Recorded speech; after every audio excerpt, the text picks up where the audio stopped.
बिस्मिल्लाहिर्रहमानिर्रहीम। अस्सलामु अलैकुम व रहमतुल्लाहि व बरकातुहू। मजलिस इत्तेहादुल मुस्लिमीन इतिहाद विधानसभा के उम्मीदवार व कैंडिडेट जनाब मुफक्किर इस्लाम एडवोकेट साहब, बिहार प्रदेश के मजलिस इत्तेहादुल मुस्लिमीन के सदर, वो रुकने असेंबली, वो कायद मुक़न्नना मोहतरम जनाब अख्तरुल ईमान साहब, बिहार बहादुरगंज के मजलिस इत्तेहादुल मुस्लिमीन के मोहतरम जनाब इजहार रशफी साहब, इतिहाद के मेरे तमाम मजलिस इत्तेहादुल मुस्लिमीन के साथी रुफ़क़ा, जनाब माजिद हुसैन साहब, ऑब्जर्वर बंगाल मजलिस इत्तेहादुल मुस्लिमीन, मेरे अजीज दोस्तों और बुजुर्गों, मेरी इज़्ज़तदार माँ और बहनों, मैं आप तमाम से ये गुजारिश करने के लिए आया हूँ कि आप तमाम मुत्तहिद होकर अपने एक एक वोट का इस्तेमाल आने वाले असेंबली इलेक्शन के लिए मुफक्किर इस्लाम साहब के हक में, जो मजलिस इत्तेहादुल मुस्लिमीन के उम्मीदवार हैं, जिनका इंतखाबी निशान पतंग है, आप उनके हक में अपने वोट का इस्तेमाल करिए। मैं आपसे बताने भी आया हूँ कि इस बंगाल की सरजमीन पर आपको अपने इत्तेहाद के जरिए अपनी एक बेबाक सियासी आवाज को बंगाल की सरजमीन में पहुंचाना है। आज आप देखते हैं कि आपके पास अपनी एक आजाद सियासी आवाज नहीं होने के बिना पर आज आप बहुत से मसाइल में, तकालीफ में मुब्तला है। यहाँ पर तालीम का मसला है, हमारे बच्चों को, हमारे बच्चियों को पढ़ाने के लिए स्कूल नहीं है, और अगर कोई स्कूल में पढ़ भी लेता है अपनी जाती कोशिशों की बुनियाद पर, तो उन बच्चे और बच्चियों के लिए आला तालीम के लिए हायर एजुकेशन के कॉलेजेस नहीं है, गवर्नमेंट में नौकरी नहीं मिलती, जहां पर गरीब आवाम बसती है वहां पर पीने के पानी का टैप वाटर नहीं मिलता, ड्रेनेज लाइन का इंतजाम नहीं होता है। ये तमाम आपके मसाइल हैं। बल्कि मैं तो ये कहूंगा कि बंगाल में हमारे मुस्लिम अक़लियत के तमाम जिम्मेदारों को इस बात का एक मुत्तहिदा तौर पर फैसला लेना है कि आपने 60 साल कभी कांग्रेस को वोट दिया, तो कभी वाम को, लेफ्ट को वोट दिया, और फिर आप 10 साल से टीएमसी को वोट दे रहे हैं। मैं आपसे ये बताने आया हूं और आपको ये सवाल कर रहा हूं आपसे कि आपने क्या हासिल किया, क्या हमको मिला, चाहे वो कांग्रेस हो या वाम हो या टीएमसी हो। इन तमाम ने ये कहा कि आप हमको वोट दो, हम आपको डेवलपमेंट देंगे, हम आपके बच्चे और बच्चियों के लिए स्कूल बनाएंगे, हम कॉलेजेस बनाएंगे, अस्पताल बनाएंगे, नौकरी का इंतजाम करेंगे, और आपको बीजेपी और संघ परिवार की ताकतों से बचाएंगे। मेरी इज्जतदार माँ और बहनों, मेरे गयूर नौजवान साथियों, 60 साल आपने इन तमाम 3 पार्टीज का साथ दिया। ये हर उस वादे में जो हमसे किया गया था वो झूठा साबित हुआ। ना स्कूल मिला, ना अस्पताल मिला, ना नौकरी मिली, ना संघ परिवार और बीजेपी के बढ़ते हुए कदमों को बंगाल में रोक सके। आज आप जानते हैं कि यहां पर इतिहार के इस इलाके में आप खुद देखते हैं कि उत्तर दिनाजपुर का ये इलाका, अगर मैं आपको बताऊं कि यहां पर किस तरीके से टीएमसी ने और इन तमाम दीगर सियासी पार्टियों ने मुस्लिम अक़लियत को पीछे रख दिया। आप जानते हैं कि भारत के संविधान में, जिसको बाबा साहेब अम्बेडकर ने बनाया, उसमें राइट टू इक्वालिटी हमारे संविधान में फंडामेंटल राइट है।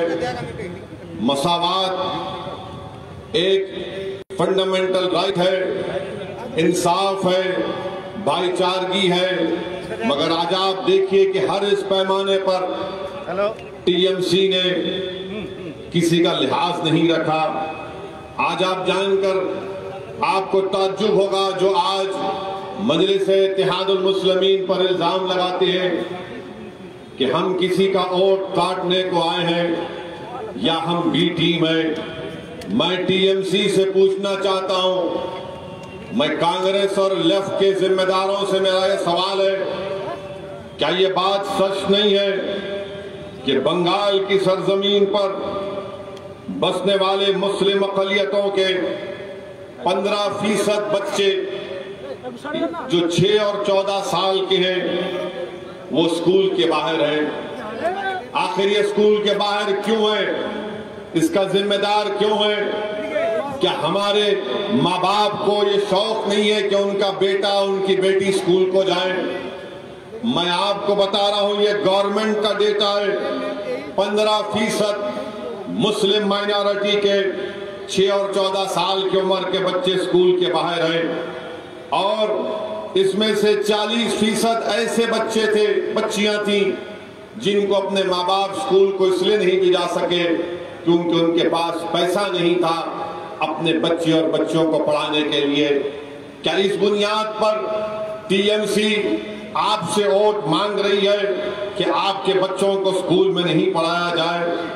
मैं आपको बताते हुए शर्म महसूस करता हूं कि उत्तर प्रदेश और बिहार के बाद सबसे ज्यादा मुस्लिम अक़लियत के बच्चे अगर स्कूल में ड्रॉप आउट है या स्कूल के बाहर है तो मगरबी बंगाल की स्टेट में है। किस बुनियाद पर टीएमसी, लेफ्ट और कांग्रेस मजलिस-ए-इत्तेहादुल मुस्लिमीन पर इल्जाम लगाती है? मैं आपको ये भी बताना चाह रहा हूं मेरे अजीज दोस्तों, आपके उत्तर दिनाजपुर में स्कूल और हायर सेकेंडरी स्कूल सबसे कम है। अगर आप देख लेंगे पश्चिम मिदनापुर में, दार्जिलिंग में, बंकुरा में, वहां ज्यादा स्कूल है और यहां पर उत्तर दिनाजपुर में, इतिहार में ना स्कूल है ना हायर एजुकेशन का स्कूल है।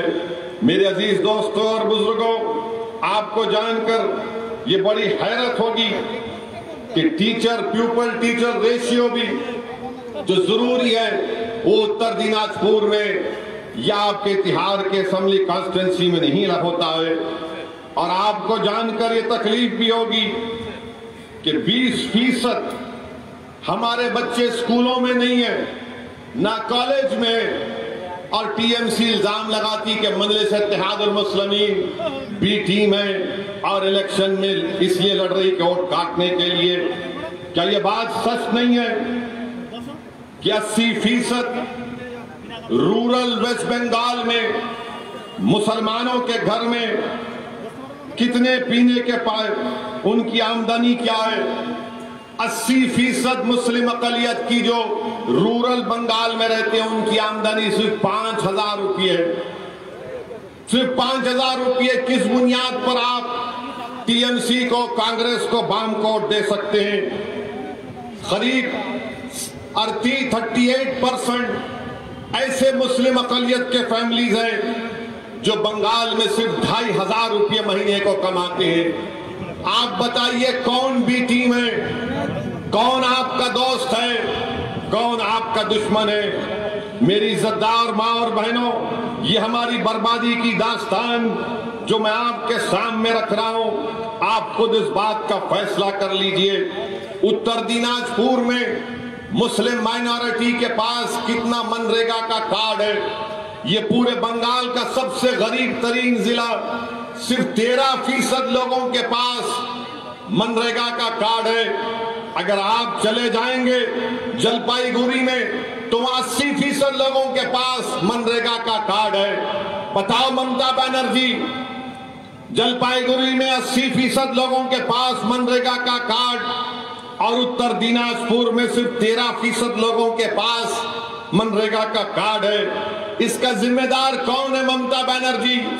बताओ कांग्रेस के बड़े बड़े लीडर्स, आखिर ये क्यों नाइंसाफी की जाती है? जहां पर मुस्लिम अकलियत की आबादी है वहां पर आप ये तमाम चीजों को मुहैया नहीं करते हैं। ये आपकी तासुबियत की, ये आपकी तंग नजरी की, ये आपकी नफरत की निशानी है। अरे आखिर ये क्यों किया जाता है? क्यों उत्तर दिनाजपुर के बच्चे यहां पर नौकरी की तलाश में कभी दिल्ली जाते हैं, तो कभी मुंबई जाते हैं, तो कभी हैदराबाद या फिर मुख्तलिफ भारत के शहरों में जाते हैं? क्या उन घर से अगर कोई बाप चला जाता है तो उस घर में पलने वाली बच्ची को यह हक हासिल नहीं है कि उसका बाप उसका मुस्कुराता हुआ चेहरा देख सके? क्या उस बाप का हक हासिल नहीं है कि अपने बच्चों का बचपन देख सके? क्या उस माँ को, उस बीवी को हक हासिल नहीं है कि वो अपनी जवानी में अपने शौहर के साथ रह सके? मेरे अजीज दोस्तों और बुजुर्गों, ये हाल आपके पास यहाँ पर चाहे टीएमसी हो या मुख्तलिफ सियासी पार्टियां हो, उन्होंने ये करके रख दिया।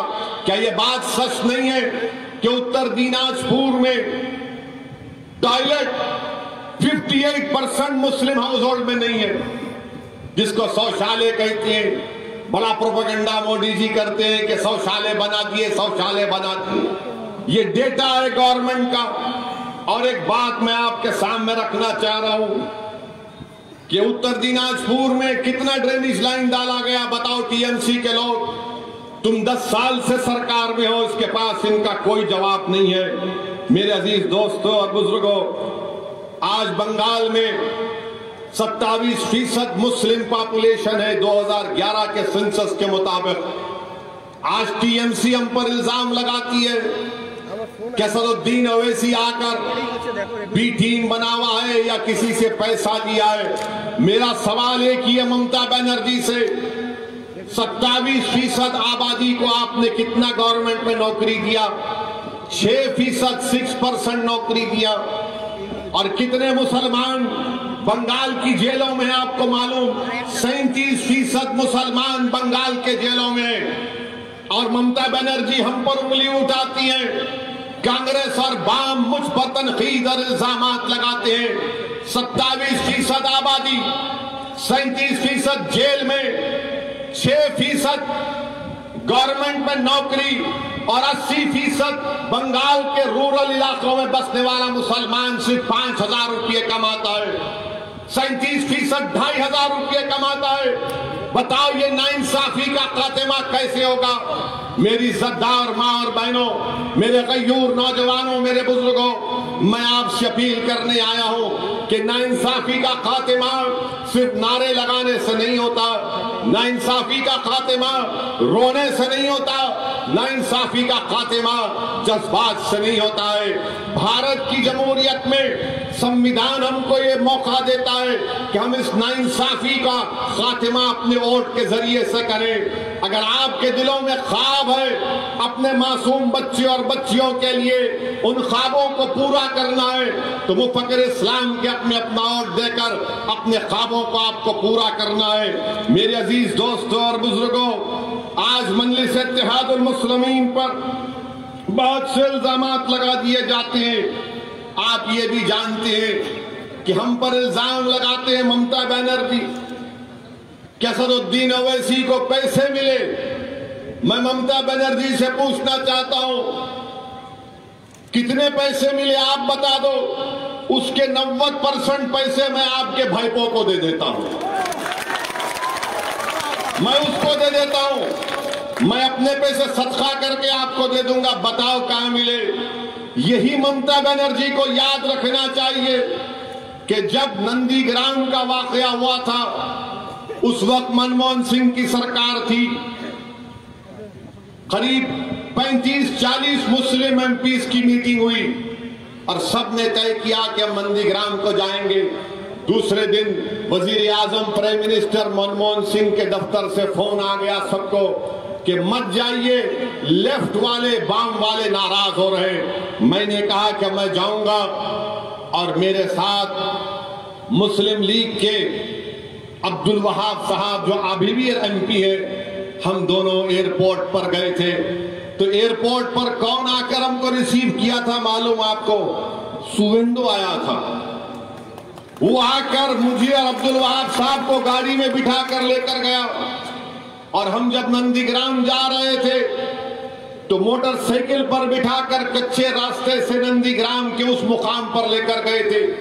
रास्ते में लेफ्ट फ्रंट वाले बम फेंक रहे थे, गोली चला रहे थे।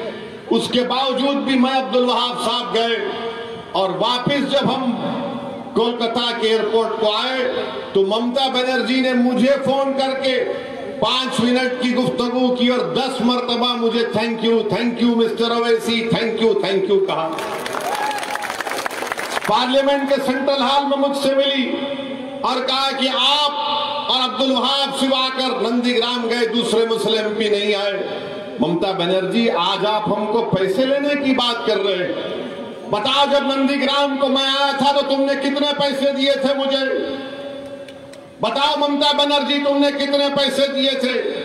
और अफसोस तो इस बात का होता है कि वही सुवेंदु नंदीग्राम की जनता को बांग्लादेशी कहता है। वही सुवेंदु नंदीग्राम की जनता को बांग्लादेशी कहता है और क्या क्या अनाप शनाप कहता है। और वही ममता बनर्जी कहती है, क्या कहती है ममता बनर्जी? कि मैं हिंदू ब्राह्मण हूं। ममता बनर्जी कहती है कि मैं हिंदू ब्राह्मण हूं, मेरा गोत्रा शांदलिया है। हम ममता बनर्जी से एक ही सवाल करना चाहते हैं, ममता बनर्जी, अगर आप हिंदू ब्राह्मण हैं और बंगाल में 27% मुसलमान हैं, अगर आपका गोत्रा शांदलिया है तो बंगाल में 22% दलित है। न मुसलमान न दलित का वर्ना सिस्टम से कोई ताल्लुक। तो बताओ ममता बनर्जी, क्या हम हकीर हैं? क्या हम कम हैं? आप ऊपर हैं, आप बड़े हैं इसलिए कि आप हिंदू ब्राह्मण हैं और आपका गोत्रा शांडलिया है? क्या हम आपके बराबर नहीं है? क्या हम आपके गुलाम हैं? क्या आप हमारे ऊपर, हम नीचे बैठेंगे? इसीलिए आप कह रहे हैं कि आपको वोट दो। बताओ ये किस तरह की राजनीति ममता बनर्जी करती है? मैं हिंदू ब्राह्मण हूं और ममता बनर्जी अपने ही जलसों में चंडी पाठ पढ़ती है। ये ड्रामा कब तक चलेगा ममता बनर्जी? कभी सर पर ओढ़नी पहनकर अल्लाह अकबर और आप लोग ताली मारते हैं। मेरे अजीज दोस्तों और बुजुर्गों, अगर कोई अपने सर पर ओढ़नी पहनता है तो उसका काम है, अगर कोई अल्लाह अकबर कहता है तो ठीक है। मगर ये तो बताओ कि आपके बच्चों को स्कूल मिला क्या? आपको नौकरी मिली क्या? आपके घर में ड्रेनेज लाइन आई क्या? आपकी आमदनी में इजाफा हुआ क्या? बताइए, ये कुछ नहीं करते और सिर्फ इल्जाम पे इल्जाम लगाते हैं। और ममता बनर्जी कहती है कि असदुद्दीन ओवैसी हैदराबाद से आए, हैदराबाद से आकर यहां पर ये काम कर रहे हैं। सुनो ममता बनर्जी, तुम हैदराबाद की तारीख को नहीं जानती हो। हैदराबाद की तारीख ये है कि नेताजी सुभाष चंद्र बोस के साथ अहमद सफरानी एक शख्स का नाम था जो हैदराबाद से था, जिसने नेताजी सुभाष चंद्र बोस के साथ अंग्रेजों से लड़ाई लड़ी। जब नेताजी सुभाष चंद्र बोस जर्मनी से सबमरीन में एशिया को आए तो एक आदमी उनके साथ था जिसका नाम अहमद सफरानी था। ममता बनर्जी, तुमको तारीख में तुम कमजोर हो। वही अहमद सफरानी ने जय हिंद का नारा लगाया था। अगर आज कोई जय हिंद बोलता है तो हैदराबादी के निकालने इस नारे पर बोलता है। मैं वो हैदराबादी हूं ममता बनर्जी, मेरी रगों में उन मुजाहिदीन आजादी का खून दौड़ता है। मैं उन्हीं को अपना आइडियल और अपना हीरो मानता हूं। मगर ये ममता बनर्जी कहती है असदुद्दीन ओवैसी बीजेपी का साथ दे रहा है। ममता बनर्जी, क्या तुम भूल गए जब गुजरात में इंसानियत की खून की होली खेली जा रही थी तो तुम्हारी पार्टी ने अप्रैल 30, 2002 को बीजेपी का साथ दिया था लोकसभा में। तुमने इस बुनियाद पर साथ दिया कि तुमको खैरात में मिनिस्टर बना दिया जाए और बाद में ममता बनर्जी को अटल बिहारी वाजपेयी ने, बीजेपी की सरकार ने उनको मिनिस्टर बना दिया। आज आप हमको बोलते हैं, आज बीजेपी कहती है कि उत्तर दिनाजपुर, मुर्शिदाबाद, मालदा में पूरे बांग्लादेशी घुसे हुए। बीजेपी का दिलीप घोष कहता है कि 1 करोड़ बंगाल के मुसलमान बांग्लादेशी हैं। ममता बनर्जी, बीजेपी को कौन लाया बंगाल में? मैंने अपनी आंखों से 2005 के लोकसभा में देखा कि ममता बनर्जी ने लोकसभा के डिप्टी स्पीकर, उस वक्त एक अकाली दल के हमारे सरदार जी साहब थे, उनके मुंह के ऊपर फाइल फेंक कर कहा कि इतने लोग बांग्लादेश से बंगाल में आ चुके हैं। ये ममता बनर्जी ने किया था। और आज ममता बनर्जी बोलती है कि वो ऐसी आएगा, ये ऐसा करेगा। ममता बनर्जी, याद रखो, मुझे फख्र है कि मैं भारत का मुसलमान हूं। अगर आप हिंदू ब्राह्मण हैं तो मैं भी बराबर का शहरी हूं। तुम मुझसे बड़ी नहीं हो ना मुझसे कम हो, मगर तुम्हारा ये दिमाग, अगर तुम ये समझ रही हो कि हिंदू ब्राह्मण होने की बुनियाद पर बंगाल का मुसलमान और दलित वरना सिस्टम में नहीं आता, वो हकीर है। ये तुम्हारी गलती है, ये तुम्हारा गुरूर है, ये तुम्हारा गुरूर है जो तुम ताकत में आज इख्तिदार पर हो, तुम उसमें डूब कर कह रही हो। इंशाअल्लाह ताला जो कोई भी गुरूर में रहता है, परवरदिगार उसके गुरूर को खत्म कर देता है, परवरदिगार उसकी ताकत को खत्म करके रख देगा। और आज ममता बनर्जी हर जगह जहां पर जाती है असदुद्दीन ओवैसी का नाम लेती है। ममता बनर्जी, आप जरूर मेरा नाम लो, मुझे मालूम कि आपको मेरे नाम से बड़ी मोहब्बत है। दिन रात आपको सिर्फ असदुद्दीन ओवैसी आपके ख्वाब में आता है। कोई बात नहीं, जितना आप नाम लेंगे मुझे उससे कोई फर्क नहीं पड़ता, मगर एक बात मैं आपको बता रहा हूं कि हम यहां पर बंगाल में मजलिस-ए-इत्तेहादुल मुस्लिमीन की बुनियाद डाल चुके हैं। हम यहां पर अपने झंडे को गाड़ चुके हैं। ये सिर्फ इलेक्शन लड़ने के लिए हम नहीं आए हैं। इंशाअल्लाह ताला आप देखेंगे कि सुबह क़यामत तक इंशाअल्लाह ताला बंगाल की सरजमीन पर मजलिस-ए-इत्तेहादुल मुस्लिमीन आबाद और शादाब रहेगी। हम कामयाब होंगे, हम कामयाब होंगे। इसमें आप तमाम के दुआओं की हमको जरूरत है, आपके साथ की जरूरत है। ममता बनर्जी, टीएमसी, ये कांग्रेस, ये लेफ्ट, ये तमाम के तमाम ने सिर्फ हमारा वोट हासिल किया और हमको धोखा दिया। मेरे अजीज दोस्तों और बुजुर्गों, मैं आपको यही पैगाम देने आया हूं कि मुफक्किर इस्लाम को आप अपने वोटों से कामयाब करिए। अब ममता बनर्जी बोलेंगी कि टीएमसी का जो यहाँ पर साबिका एक एमएलए था वो बीजेपी में चला गया। मेरे से पूछ के गया क्या? मेरे को फोन करके गया क्या वो? अब आप बताइए, हर चीज में ये हमको कह देते हैं आपका रनिंग एमएलए बीजेपी में भाग गया। और फिर लोग बोल रहे कि नहीं, टीएमसी से एक अच्छा कैंडिडेट आया। अरे भाई, मुफक्किर इस्लाम उससे अच्छा कैंडिडेट है, मुफक्किर इस्लाम उससे काबिल है, वकील है, और वकील बंगाल के असेंबली में जाकर लड़ेगा। और लोग बोलते हैं मजलिस लड़ी तो वोट कट जाएंगे। मेरे भाई, आपको मालूम कि बंगाल में बीजेपी के 18 एमपी जीत गए, मजलिस का कोई कैंडिडेट नहीं था, 18 एमपी जीत गए। हम नहीं लड़े। ममता बनर्जी क्यों रोकने में नाकाम हुई? क्यों लेफ्ट और बाम उनको रोकने में नाकाम हुआ? आज मजलिस असेंबली का इलेक्शन लड़ रही है तो ममता बनर्जी मजलिस से डर और खौफ में आकर पैसे लिए। अरे ममता बनर्जी, जब आप अटल बिहारी वाजपेयी की हुकूमत की साथ थी, कितने पैसे मिले आपको? और ममता बनर्जी का एक मिजाज बन चुका है, मुसलमान दिखा तो पैसे से बिकता है। ममता बनर्जी, हम अपना ईमान का सौदा करने के लिए तैयार नहीं है। आप हमको नहीं जानती हैं। ममता बनर्जी कहती हैं, अपनी तकरीर में कहा कि मैं पूरे माइनॉरिटी से अपील कर रही हूं कि मिलकर वोट दो, मिलकर वोट दो। ममता बनर्जी, आप बोलो ना, आप क्यों नहीं बोलती हिंदू ब्राह्मणों से? बोलो हिंदू ब्राह्मणों को मिलकर वोट दो। आप क्यों कह रही है माइनॉरिटीज से? अगर आप हिंदू ब्राह्मण हैं, अगर आपका गोत्र छांट लिया है तो बोलो गोत्र की बुनियाद पर वोट दो मुझे। वहां नहीं बोलेंगे, हमको डराने के लिए कहते हैं। ममता बनर्जी, आप भूल चुके हैं कि अब हम डरने वाले नहीं है, वो जमाना जा चुका है। मेरे भी ख्वाब है, उस ख्वाब को पूरा करना और आपका और मेरा मकसद है इंशाअल्लाह। ममता बनर्जी कहती है कि मैं शेरनी हूं, तो सुनो ममता बनर्जी, असदुद्दीन का नाम दीन का शेर है। मेरा नाम भी शेर का है। शेर शेरनी का खेल अगर खेल लाए तो हम तैयार हैं। आप कोई भारत की रानी नहीं है, मोदी कोई भारत का राजा नहीं है कि ममता बनर्जी के खिलाफ बोले तो पैसे ले लिए, मोदी के खिलाफ बोले तो ये एंटी नेशनल है, जिहादी है। ये कौन सी सियासत आप लोग चला रहे हैं? मेरे अजीज दोस्तों और बुजुर्गों, मेरी आपसे गुजारिश है कि आप मुफक्किर इस्लाम को अपने वोट देकर इनको कामयाब करिए। और यहां पर जो बीजेपी के कैंडिडेट हैं, ये राइस मिल ओनर है।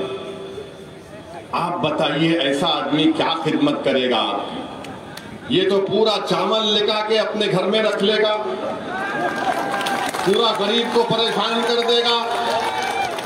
और बीजेपी क्या कर रही है?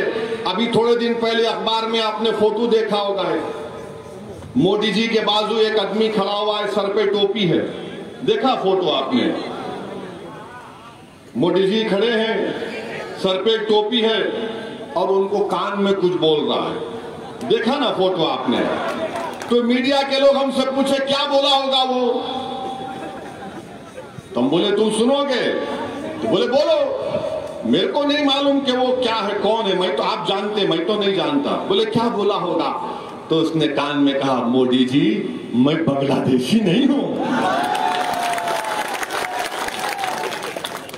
किसी ने पूछा और क्या कहा होगा?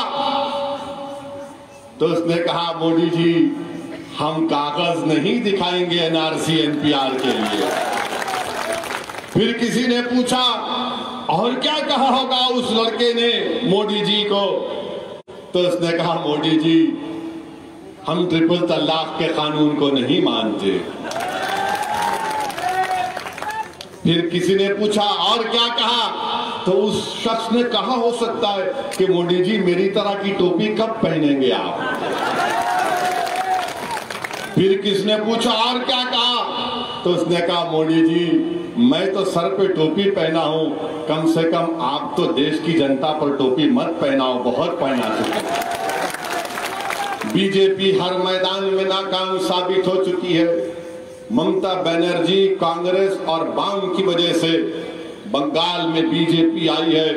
मेरी आपसे गुजारिश है, मेरी आपसे इल्तिजा है, मैं आपको सच्चाई बयान कर रहा हूं। ये रात बड़ी लंबी रहने वाली है, ये रात बड़ी लंबी रहने वाली है। इसलिए जरूरी है कि इस अंधेरी और तूफानी रात में आपको एक रोशनी की जरूरत है, और वो रोशनी मजलिस इत्तेहादुल मुस्लिमीन आपके रूप में है। आप इसको, जमात को मजबूत करिए।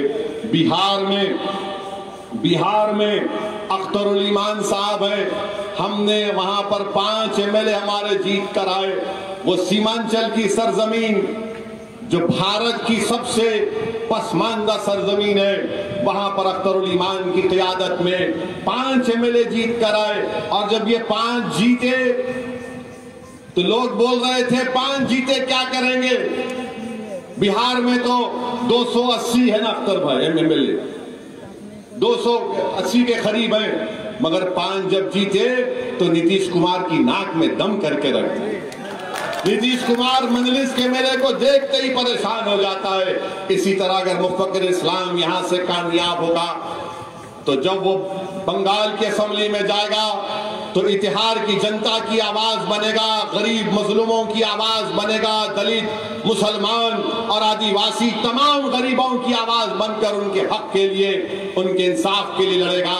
मजलिस इत्तेहादुल मुस्लिमीन आपके साथ है मेरे अजीज दोस्तों और बुजुर्गों। एक और बात मैं आपको बताना चाहता हूं कि एक मजदूर हमारा भाई हैदराबाद में, उसका इंतकाल हो गया था, जिसका नाम अमीन शेख था, 24 साल का। उसकी 2 बेटियां थीं। उसके खानदान वालों ने हमसे राब्ता किया, कांटेक्ट किया और कहा कि उसकी लाश को वापिस भिजाना चाहिए। तो हमारे मुख्तदिर बाबा कॉरपोरेटर हन्नान साहब ने एम्बुलेंस के जरिए सुरजापुर में उसकी डेड बॉडी को हैदराबाद से भिजाया। मेरे अजीज दोस्तों और बुजुर्गों, हम कोई एहसान नहीं किए। महबूब आलम को टीएमसी के लोग डरा रहे, मैं टीएमसी के गुंडों से कहना चाह रहा हूं, तुम अब नहीं डरा सकते हमको। असदुद्दीन ओवैसी अपने काज के लिए, इस मुल्क के संविधान के लिए अपनी जान को कुर्बान करने के लिए तैयार है। हम अपनी जान कुर्बान करेंगे। और सुनो ममता बनर्जी, अपने ना मैं टाइम से पहले जाऊंगा ना टाइम के बाद जाऊंगा। और सुनो टीएमसी के गुंडों जो हमारे पार्टी के मेंबर्स को डरा रहे हैं, तुम अब हमको नहीं डरा सकोगे। अगर तुम गुंडागर्दी करोगे तो याद रखो तुमको इसमें बहुत बड़ी नाकामी साबित होगी। मेरे अजीज दोस्तों और बुजुर्गों, हम इस दुनिया में एक ही बार जीने के लिए आए हैं, बार बार कोई नहीं मरता। 60 साल से हमको कमजोर करके रख दिए। मेरी आपसे दुआ है, इल्तिजा है कि आप मुफक्किर इस्लाम के हक में अपना वोट देकर पतंग के निशान पर बटन दबाइए और अपनी पार्टी को अपने इत्तेहाद के जरिए से कामयाब करिए। इंशाअल्लाह ताला मैं दोबारा इत्तेहाद को आऊंगा, बार बार आता रहूंगा और हम मजलिस को यहाँ पर आपके ताउन से मजबूत करते रहेंगे। अस्सलाम वालेकुम व रहमतुल्लाहि व बरकातुहू।